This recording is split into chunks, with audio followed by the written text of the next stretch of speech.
ஒரு டம்ளர் வறுத்த வேர்க்கடலையை லேசாக வறுத்துக்கிறேன். நீங்கள் பச்சை வேர்க்கடலையாக போடுறதா இருந்தால் நல்லா வறுத்துட்டு அதுக்கப்புறமா தோலை நீக்கிட்டு தான் இது செய்யணும். ஸோ வறுத்த வேர்க்கடலையாக இருந்து நம்ம லேசாக வதக்கிட்டு போடும்போது என்ன ஆகும்னா கிறிஸ்பினஸ் நல்லா ஜாஸ்தியாகும், இன்னமும் நல்லாவும் இருக்கும். ஸோ இதுவே நல்லா செவக்க ஆரம்பிக்குது, கையில் தொட்டு பார்த்தா நல்லா சூடாக இருக்குது. ஸோ இப்போ நம்ம இதை எடுத்து தட்டிக்கலாம்.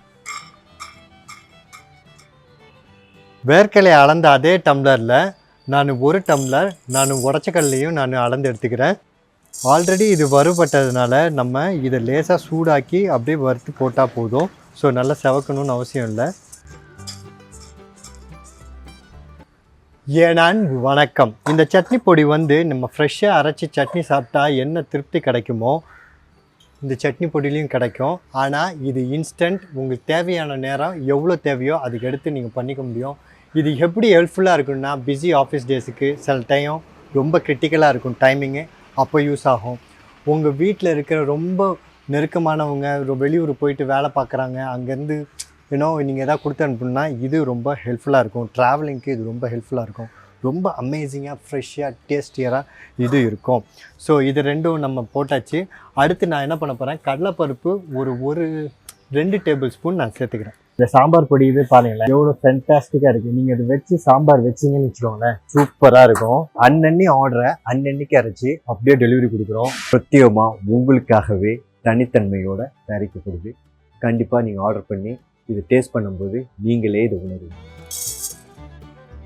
2 டேபிள் ஸ்பூன் உளுந்த பருப்பு நான் சேர்த்துக்கிறேன். இதை நல்லா நம்ம செவக்க வறுத்துக்கலாம். இந்த மாதிரி செவந்து வர டயத்தில் நம்ம கேஸை ஆஃப் பண்ணிவிட்டு நம்ம எடுத்து வச்சுக்கலாம். 1 டேபிள் ஸ்பூன் நான் நல்லெண்ணெய் சேர்த்துக்கிறேன்.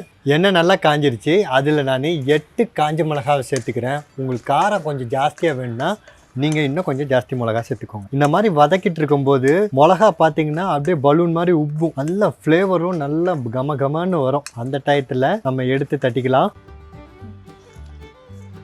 கொஞ்சமாக கருவேப்பிலையும் நான் சேர்த்துக்கிறேன். இதை நான் கேஸ் ஆஃப் பண்ணிட்டு தான் நான் போட்டு வறுக்கிறேன். இருக்கிற சூடே போதுமானது. இது நல்லா ட்ரை ஆகணும். இப்படி எடுத்து பார்த்தா அப்படியே நொறுங்கி போகணும், அப்படின்னா கருவேப்பிலை ரெடின்னு அர்த்தம். நம்ம எடுத்து தட்டிக்கலாம். நான் ஒரு முறை தேங்காவை திருகி வச்சதை நான் ஏற்கனவே இருக்கிற ஆயிலையே நான் போட்டு வதக்கிக்கிறேன். ஸ்லோ ஃப்ளேமில் நான் தேங்காவை நல்லா வறுத்துக்கிறேன். தேங்காய் நல்லா வறுபடுறது இதில் ரொம்ப ரொம்ப முக்கியம். வறுபட்டால் தான் டேஸ்ட்டும் நல்லாயிருக்கும், இதோட ஷெல்ஃப் லைஃப்பும் நமக்கு நல்லாவே வரும். ஸோ இதோட ஷெல்ஃப் லைஃப் பார்த்திங்கன்னா 20 டேஸு இல்லை 25 டேஸு. நம்ம ஈரம் படாமல் கைப்படாமல் பக்குவமாக ஒரு நல்ல ஏர்டைட் கண்டெய்னர்லையோ ஈரம் இல்லாத பாட்டிலில் போட்டு நம்ம வச்சோன்னா கன்ஃபார்மாக இது வரும். நான் ஒரு முறை தேங்காய் போடுறேன்னு சொல்லியிருந்தேன், சில பேருக்கு புரியாது. பாதி தேங்காவை திருக்கி நான் சேர்த்துருக்கேன். ஓகேவா?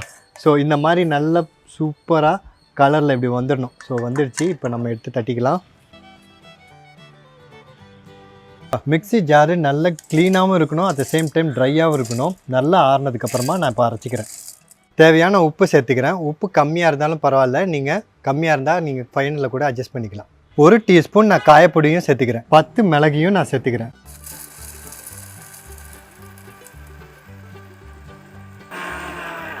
இந்த மாதிரி லேசாக நரன்னு அப்படியே இருந்துட்டால் சூப்பராக இருக்கும்.